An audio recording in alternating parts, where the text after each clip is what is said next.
জয় গুরু মা, জয় গুরু। শ্রী শ্রী ঠাকুরের এতক্ষণ যারা নামামৃত সুধা পান করলেন, তাদের মানব জীবন শ্রেষ্ঠ জীবনের একমাত্র উদ্দেশ্য ঈশ্বর প্রাপ্তি। তা যেন এই জীবনেই সফল হয়, এই কাতর প্রার্থনা দেয়ালে রাঙারা তুলচার। গুরুকে ঈশ্বর বলে কেন? গুরু ও গুরুবাদ এই সম্বন্ধে শ্রী শ্রী ঠাকুর বলেছেন, আচরণের ভিতর দিয়ে যারা ঈশ্বরত্ব লাভ করেছেন, আমরা তাদের কথাই বলি, তাদেরই যাজন করি। একজন কেমিস্ট্রির অধ্যাপক বলছিলেন, ঈশ্বরত্বের কথা না বলে তবে গুরুর কথা বলাই ভালো। শ্রী শ্রী ঠাকুর বললেন, ব্যাপারটা ঠিক ওই রকমই। কেমিস্ট্রি বড় না ওই অধ্যাপক বড়? কেমিস্ট্রি যে বড় তা অধ্যাপক বলবেন, আবার অধ্যাপকের কাছে না গেলে কেমিস্ট্রি যে বড় তা বোঝা যাবে না। নিজে নিজে কেমিস্ট্রি পড়লে বোধের মধ্যেই আসবে না। তাই যিনি বোধের মধ্যে এনে দেবেন তিনি হচ্ছেন সেই কেমিস্ট্রি অধ্যাপক বা গুরু। গুরুকে ঈশ্বর বলে, তার মানে গুরুর কাছে গেলে ঈশ্বরত্ব বোঝা যায়। আবার গুরু নিজেকে ঈশ্বর বলে প্রচার করেন না। যেমন চৈতন্যদেব বলতেন, তিনি শুধু বলেছেন এই হলে এই হয়। তিনি কখনো নিজেকে ঈশ্বর, অবতার, ভগবান বলেননি। একজন আচার্যকে জানার কথা উপনিষদে আছে। উপনিষদের কথা মতো গুরুকে জানতে গেলে আচার্যকে জানতে হবে। আচার্য আচরণ করে, অনুশীলন করে জানিয়ে দেয় কিভাবে গুরুকে লাভ করা যায়। আমাদের শাস্ত্রে একথা আছে। শিক্ষক ছাড়া যেমন কোনো বিদ্যা শেখা যায় না, গুরু ছাড়াও তেমনি চলা যায় না। এই বোধ যাদের আছে তারাই তো গুরুবাদী। শঙ্করাচার্যের এইরকম একটা কথা আছে, অদ্বৈতং ত্রিষু লোকেষু না দ্বৈতং গুরুনা সহ। গুরুর সাথে আর অদ্বৈত হয় না, সেখানে তিনি আর আমি। শ্রী শ্রী ঠাকুর অনেকক্ষণ চুপ করে কি যেন ভাবলেন, পরে বললেন, গুরুবাদী যে কে নয় আমি তা ভেবে পাচ্ছি না। কবির, নানক, ব্যাস, বৈশিষ্ট্য, রামকৃষ্ণ ঠাকুর কে যে গুরুবাদী নন তা তো আমি ভেবে পাচ্ছি না। শিক্ষকবাদ দিয়ে লেখাপড়া যেমন শেখা যায় না, একথা বললে যদি গুরুবাদী হয় তবে সবাই আমরা গুরুবাদী। কারণ প্রত্যেকেই স্কুলে গিয়ে শিক্ষকের প্রয়োজন হয়। যত বাদের অবতারণা হয় সমাজের সংহতি তত বেড়ে যায়, পারস্পরিকতা তত নষ্ট না হয়ে বরং সাধারণের মধ্যে একটা পরিত্যাগ করে, তাকে একটা প্রবর্তন বলা হয়। এই বাদটা পাবকবাদ দিয়ে হলেই সমাজের কল্যাণ হয়। অমরত্ব লাভ কাকে বলে? শ্রী শ্রী ঠাকুর বললেন, এটাই তো আমাদের প্রত্যেকটা মানব জীবনের গোল বা টার্গেট বা লক্ষ্য। কত মানুষ মরেছে, কত মানুষ মরছে, প্রত্যেক দিন মরছে। এই মরজগতে অমরত্বের স্বাদ আমরা পেতে চাই, তাই অমরত্বের কথা আমরা বলতে ছাড়ি না। আমরা যারা হিন্দুরা জন্মান্তর মানি, সেই জন্মেই, এই জন্মেই নিঃশেষ হয়ে গেলাম তা নয় গো। এরপরে আবার জন্মাবো, আবার আমাকে ফিরে আসতে হবে। এই প্রসিড করে আমরা এগিয়ে যাব। কিছু সংস্কার নতুন অ্যাডপ্ট করলাম, কিছু ব্যাড হ্যাবিট ছেড়ে গেলাম। এই করে পিউরিফাইড হতে হতে আমরা স্মৃতিবাহী চেতনা নিয়ে অব্যাহত আগে বাড়তে থাকি। এইভাবেই অমরত্ব লাভ হয়। মরে গেলেও যদি পূর্বজন্মের স্মৃতি পরজন্মে সচল থাকে, তখন পূর্বের সবই চেনা সম্ভব হয়। আমি হয়তো আগের জন্মে কলকাতায় ছিলাম, পরের বারে লন্ডনে জন্ম হলেও স্মৃতিবাহী চেতনা অক্ষুণ্ণ থাকলে আমি কলকাতার লোকেদের চিনতে পারব। চেতনা নষ্ট হবে না। কবিরাজরা যে চেষ্টা করেছেন, অনেক কবিরাজি বইয়ের মধ্যে জরামৃত্যু রোধক অনেক জিনিসের কথা উল্লেখ করে দিয়েছেন ঋষিরা। তার মানে এই রবটা যে চলেছে তা বোঝা যায়। আর্যদের মধ্যে একটা সময়কার চেষ্টা ছিল জরা মরণ রোধ করার, অমৃতকে উপভোগ করার। এটাকে অ্যাচিভ করার বা পাওয়ার জন্য একেবারে ডিটারমাইন বা স্থির প্রতিজ্ঞ হতে হয়। যদি কেউ মনে করে এই জন্মেই সাধনার দ্বারা আমি অমরত্ব লাভ করব, জাতিস্বর হব, তবে নিশ্চয়ই সে হতে পারবে। শ্রী শ্রী ঠাকুর এই সম্বন্ধে বহু কথা বলেছেন। প্রণাম করতে গেলে আমাদের কি চাই? শ্রী শ্রী ঠাকুর বললেন, প্রণাম করতে হলে প্রথমেই চাই শ্রদ্ধা। শ্রদ্ধা আনে সেই প্রণম্য স্বভাব এবং গুণের চিন্তন। এইভাবে হয় আমাদের স্মরণ। তাকে স্মরণ করে প্রণাম করব, তাকে মনে মনে ভাবব, আর তার গুণগুলি চিন্তা করব। আমরা প্রণত হই মানে প্রকৃষ্টভাবে নত হই। এই প্রকৃষ্টভাবে নত হয়ে চলার মধ্য দিয়ে আমরা শ্রেয়ের স্বভাব ও গুণের অধিকারী হই। এই বোধই আমাদের মধ্যে সঞ্চারিত হয়, আর প্রয়োজন মতো ক্ষেত্র বিশেষে তা বিনিয়োগ করে আমরা অনেক অবাধ থেকে রেহাই পাই, আপদ বিপদের হাত থেকে রেহাই পাই। শুধু যদি জয় মা কালী বা জয় হরি বলি, তাতে গুণচিন্তন এসে যাবে আমার ভেতরে সঙ্গে সঙ্গে, তা নয়। তবে একটা বোধই আসে, আসা চাই এই বোধটা। সেই জন্যে শ্রদ্ধা না হলে প্রণাম করে লাভ নেই। কিন্তু তাহলেও প্রণাম করা ভালো, যদি তার ভেতরে একদিন সেই বোধের চেতনার উদয় হয় প্রণাম করতে করতে। এর থেকে 1 মিটার যদি পার্থক্য হয়, তবে আমি আর ওই প্রণত ব্যক্তি মানি না, আমি নয়, এক জিনিস নয়। অর্থাৎ এই আমি শরীর সঙ্গতির আমি, আর আত্মিক গতির আমি পৃথক। বিধানের সব দিক দিয়ে আমিত্ব ফুটে উঠেছে, সেই আমি যেন আমি তোমার, এর মধ্যে অহং ভাব যেন না থাকে। হওয়া আছে না হতে এসেছি আমরা। একজন অভিধান দেখে বললেন, অহম হচ্ছে আহম্মদ থেকে।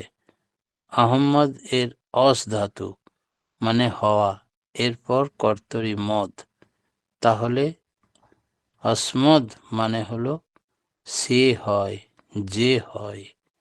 সবটা শুনে শ্রী শ্রী ঠাকুর বললেন, ঠিক আছে। তারপর বললেন, অহং ব্যাপ্ত হতে পারে, বর্ধিত হতে পারে, কিন্তু প্রথা গণ্ডিতে থাকলে ছোট হয়ে যায়। অহং আজ্ঞাচক্রে থাকলে ব্যাপ্ত হয়। আজ্ঞাচক্রে থাকা মানে কি? ওই ব্যক্তি within the circle of Guru commandment, অর্থাৎ গুরুর অনুশাসনবাদের পরিধির মধ্যে বিরাজমান। গুরুর কমেন্ডমেন্টের অর্থাৎ গুরুর অনুশাসনের মধ্যে আমাদিকে সবসময় সীমাবদ্ধ থাকতে হবে। পাতঞ্জলের দুটো সূত্র কথা বলা আছে, যেমন তস্য বাচক প্রণব তজ্জপস্তদর্থ ভাবনঞ্চ। এর মানে কি? শ্রী ঠাকুর বললেন, নামের অর্থ ভাবনা মানে নামীর প্রতি উপযুক্ত সেবা, আচার আচরণ সব দিক দিয়ে সঙ্গতি রেখে সহজভাবে ভক্তি নিয়ে চলার নাম, যা ওই নামের ভেতরে আমাকে নিয়ে যায়। জগতের গাছপালা, পশু পক্ষী, অণু পরমাণু সব কিছুর অন্তরে একই স্পন্দন, সেই নামের স্পন্দন, ভাইব্রেশন। সে সবের বীজ স্পন্দন হলো এই নাম। এই নাম সমস্ত ইউনিভার্স, বিশ্বের মূল।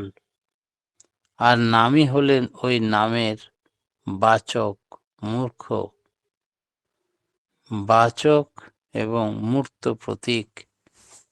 আমাদের ইষ্ট যিনি, জপ ধ্যানের সময় ভাবনার এই সঙ্গতি রক্ষা করে নাম করতে হয়। নাম আর নামই অভেদ, সবসময় মনে রাখতে হবে। নামীকে বাদ দিয়ে নাম হয় না। যেমন ফুল আর তার গন্ধ, অর্থাৎ ফুলের গন্ধ যেমন আলাদা হয় না ফুল থেকে, তেমনি নাম আর নামই অভেদ, কখনো আলাদা করা যায় না। লক্ষ্মী পুজো মানে কি? একজন প্রসঙ্গে ঠাকুরকে একদিন এই প্রশ্নটা করেছিলেন। ঠাকুর বললেন, লক্ষ্মী পুজো মানে, লক্ষ্মীর কথার রুট মিনিং, ধাতুগত অর্থ হলো আলোচনা, টু সি কিনলি, তীক্ষ্ণতার সঙ্গে দৃষ্টি রেখে যে দর্শন, জ্ঞান, এইসব হচ্ছে আলোচনা। এইগুলি যাতে বাড়ে তাই করাই হলো লক্ষ্মী পুজো। একজন জিজ্ঞেস করছেন, ঠাকুর অলক্ষ্মীরও তো পুজো হয়, সেটা আবার কেন? শ্রী ঠাকুর বললেন, লক্ষ্মীর উল্টো যা তাই হচ্ছে অলক্ষ্মী। তাকেও আমাদের জানতে হবে। তাকে জানতে হবে মানে অসৎ যা, সত্তা বিরোধী যা, আমাদের তাকেও জানতে হবে, জেনে তাকে প্রতিরোধ করতে হবে। সত্তার ধর্মই হচ্ছে দুটো, সে নিজের অস্তিত্বকে রক্ষা করতে চায়, আর সেই জন্যেই সত্তা বিরোধী যা তাকে প্রতিহত করতে চায়। আর গুরু মানে কি? গুরু হচ্ছে উপদেষ্টা, যিনি অ্যাডভাইস করেন, পরামর্শ দেন, তার কমান্ড মেনে চলা প্রয়োজন। এই ব্যক্তি কিন্তু পরামর্শদাতা, অ্যাডভাইসার। সংসারে এরকম বহু অ্যাডভাইসার পাওয়া যায়। এমন একজন আমাদের থাকা চাই, যার একমাত্র চাহিদাই হলো সবার শাশ্বত কল্যাণ বিধান করা। আমি আমার জীবনে যদি এরকম অ্যাডভাইসারকে পেতাম, তাহলে জীবনে অনেক বড় হয়ে উঠতে সুবিধা হতো। আমাদের জীবন অ্যাডজাস্টেড হয়ে উঠত। আর তা না হওয়ার ফলে কেমন যেন ধরতে বলে তো ধরি। এই মোকদ্দমা তাঁরই অ্যাডভাইস, পরামর্শে চলছে। তাই উকিলবাবুর পরামর্শ মতো চললেই তবে লাইফে সাকসেস হবে। তার আন্ডারে 25 জন আরো উকিল থাক, কিন্তু ওই হেড উকিলের আওতায় মানুষ সাকসেস বা সিদ্ধি পায়। তেমনি প্রধান হিসাবে তাকে রাখতে হবে। আচার্য হলেন আমাদের ঠিক তেমনই একজন প্রধান। যাকে সম্মুখে অগ্রভাগে রেখে আমাদের জীবনযাত্রা শুরু করলে আমাদের জয় জয়কার হবে। বিশ্বাস এলে কি হয়? বিশ্বাস বা ফেথ এলে লাভ বা অনুরাগ আসে। বিশ্বাস বিশেষ রূপে সস ধাতু মানে শ্বাস, আর লাভের অনুরাগের মধ্যে আছে লুভ, প্রলুব্ধ হওয়া। একজন বললেন, ফেথ বা বিশ্বাস ধাতুগত অর্থ দেখা হয়েছিল, তখন দেখা গেল ফেথ ইজ লাভ, বিশ্বাসী অনুরাগ। এইরকম একটা লেখাও বেরিয়েছিল, বাইবেলে আছে, he who love his father and mother more than me is not worthy of me. যে তার পিতামাতাকে আমার চেয়ে বেশি ভালোবাসে সে আমার জন্য উপযুক্ত নয়। এরকম আরো একটা সেন্টেন্স বাক্য আছে, loves his brother and sister more than me. ভাই বোনকে আমার চেয়ে বেশি ভালোবাসে, সেও আমার উপযুক্ত নয়।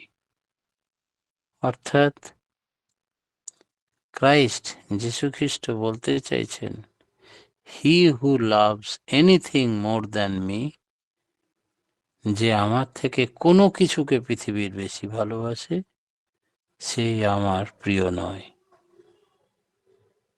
তাই he who loves anything more than me is not worthy of me.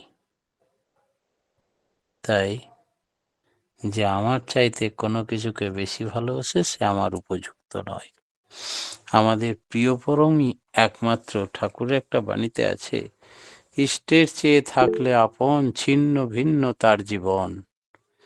তাই ইষ্টই হবে আমাদের একমাত্র লাভের, ভালোবাসার বিষয়বস্তু। আর তার চাইতে আর কোনো কিছুকেই ভালোবাসার সঙ্গে তুলনা করা যাবে না। আমরা ভণ্ডকে চিনব কি করে? আলো জ্বাললেই কতগুলো পোকা আলোর কাছে ছুটে আসে। কতগুলো জীব আছে যারা পোকা ধরে খায়, তারা আলোকে ভয় পায় বেশি। আলোর কাছে গিয়ে তারা সরে সরে আসে, ভাবে এই আলোর মধ্যে বুঝি আমি ধরা পড়ে গেলাম। আবার কতকগুলি পোকা আছে যারা আলোতে আত্মবিসর্জন করতেই আসে। তাদের ধরে খাক ওই ব্যাঙগুলো আর টিকটিকিগুলো, সেসবে তাদের হুঁশ নেই, মরণের মতো ছুটে আসে। এই আলো দেখলে এই জীবের উৎসাহ উৎসব লেগে যায়, আর ভাবে এই সুযোগ হারাবে না। তাই ঠাকুর বললেন, দুই জাতীয় প্রাণী আছে। এক শ্রেণীর মানুষ ভক্ত হিসাবে আলো, লাইট, জ্যোতি দেখে বিভোর হয়ে পাগলের মতো আসে আর নাম করে। আর এক শ্রেণীর মানুষ এদের সোজা সরলতার সুযোগ নিয়ে ধরে ধরে খায়, আত্মসাৎ করে শিকার হিসাবে গ্রহণ করে। তাই দুই শ্রেণীর মানুষই পরমপিতার দরবারে আসবে, আর তোমাকেই ঠিক করে নিতে হবে যে সৎসঙ্গে গেলে যে চুরি হবে না, চটি চুরি, গয়না চুরি, তা নয়, কিন্তু যে জন কৃষ্ণ ভজে সে বড় চতুর। তোমার ভগবান, ভগবত প্রেম, ভালোবাসা, সিনসিয়ারিটি, অ্যাক্টিভনেস এতটাই প্রখর হতে হবে, সব দিকে তুখর দৃষ্টি থাকতে হবে। সোজা সরল হও, কিন্তু বেকুব হইও না। শ্রী শ্রী ঠাকুরের কথা। তাই আমাদের ওই ভণ্ড পোকা দেখে ভীত হলে হবে না, বরং সিনসিয়ারিটি থাকতে হবে। সাবধানে থাকতে হবে। পরম পিতার রাঙা রাতুল চরণে প্রতিবোধ থেকে সার্বিক মঙ্গল প্রার্থনা জানিয়ে আজকের মতো আমি আমার ক্ষুদ্র বক্তব্য এখানে শেষ করলাম। জয় গুরু। জয় গুরু দাদা, খুব সুন্দর আজকে আলোচনা শুনলাম যে আচরণের ভিতর দিয়ে যারা ঈশ্বরত্ব লাভ করেছেন তিনিই গুরু। গুরুকে জানতে গেলে আমাদের আচার্যকে জানতে হবে। আচার্য আচরণ করে শেখান। অমরত্ব লাভ স্মৃতিবাহী চেতনা থাকলে হয়। সাধনার দ্বারা তা সম্ভব হয়। প্রণত মানে প্রকৃষ্টভাবে নত হওয়া। গুরুর অনুশাসনের মধ্যে সবসময় আমাদের থাকতে হবে। নাম ও নামির কাছে, নাম নামির কাছে নিয়ে যায়। নাম ও নামই অভেদ। লক্ষ্মী যিনি লক্ষ্য রাখেন। বিশ্বাস এলে অনুরাগ আসে। আমাদের প্রিয় পরমই আমাদের উপাস্য। তিনি আমাদের ভালোবাসার বিষয়বস্তু। সোজা সরল হতে হবে, বেকুব হওয়া চলবে না। সচেতন থাকতে হবে আমাদের সবসময়। অসৎ কোনটা আর সৎ কোনটা তার বিচার আমাদের নিজেদেরকেই করতে হবে। খুব সুন্দর আলোচনা দাদা, আমরা সমৃদ্ধ হলাম। পরমপিতা রাঙ্গা রাতুল চরণে আপনার সার্বিক মঙ্গল প্রার্থনা করি। আপনি নিজে এবং সব পরিবার এবং সব পারিপার্শ্বিক সবাইকে নিয়ে সুখে শান্তিতে আনন্দে ভরপুর হয়ে থাকুন এবং আপনার নীরব দীর্ঘায়ু জীবন প্রার্থনা করি। পরমপিতা রাঙ্গা রাতুল চরণে সুস্থ থাকুন এবং পরমপিতাকে নিয়ে আনন্দে থাকুন, এই কাতর প্রার্থনা করি দয়ালের রাঙ্গা রাতুল চরণে। জয় গুরু দাদা, ভালো থাকুন এবং এরকম আলোচনা করে আমাদের সমৃদ্ধ করুন। জয় গুরু।